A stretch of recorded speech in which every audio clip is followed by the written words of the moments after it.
জি, আসসালামু আলাইকুম। আসসালাম রহমতুল্লাহ বরকাত। বলেন।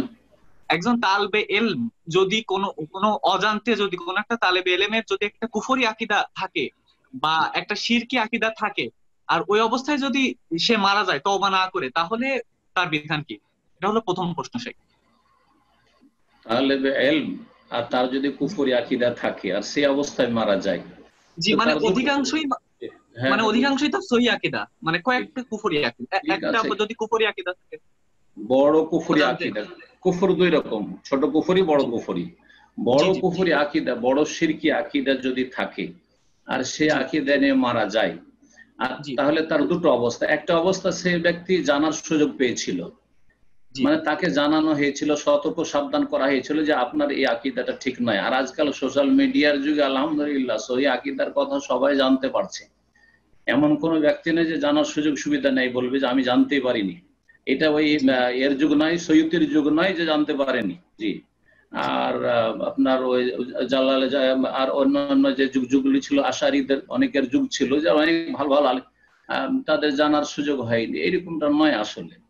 তো জানার সুযোগ হয়েছে, তারপরেও জানেনি, অহংকার প্রদর্শন করেছে, বরং চরম বিরোধিতা করেছে, হঠকারিতা করেছে, তাহলে আল্লাহর কাছে অবশ্যই পকড়া হবে, ছাড়বেন আল্লাহ। জি জি আর যদি এমন হয় যে হয়তো তালেবে এলেম, কিন্তু সেই বিষয়টা তার উপর স্পষ্ট হয়নি, আর কেউ স্পষ্ট করার মতো হয়নি, তাকে সতর্ক সাবধান করানো হয়নি, জানার জি সুযোগ পায়নি, তাহলে আল্লাহ মাফ করতে পারেন। আল্লাহ মাফ করে, সেটা আল্লাহর ইচ্ছা, আল্লাহ রাব্বুল আলামিন ফাহ ইলাল্লাহ, যেমন হাদিসে রয়েছে, সেটা আল্লাহর ফয়সালা। ইনশাআল্লাহ ওয়া ইনশা গাফার আল্লাহ, আল্লাহ চাইলে আযাব দিবেন, পকড়াও করবেন, আল্লাহ চাইলে মাফ করবেন। কারণ তার কাছে হয়তো ওজর আছে, কিন্তু আমরা কি করে বলবো? আল্লাহ জানেন তার কাছে আসলে ওজর আছে কিনা, অজুহাত আছে কিনা। আসসালামু আলাইকুম রহমতুল্লাহ। ওয়ালাইকুম আসসালাম ওয়া রাহমাতুল্লাহি ওয়া বারাকাতুহু। প্রশ্নটা হচ্ছে হলো, আমার সিয়াম পালন নিয়ে কথা বলতে চাচ্ছিলাম। পূর্বে হুম, আমি স্বাভাবিকভাবে সিয়াম পালন করতে পারিনি, আমার দ্বীন ইসলামের প্রতি অজ্ঞতার কারণে। এই যে কাজা সিয়ামগুলো রয়েছে সেগুলো কিভাবে পালন জি। করবো অনেক বছরের? এখন এখন কি করবো, এই তো। জি।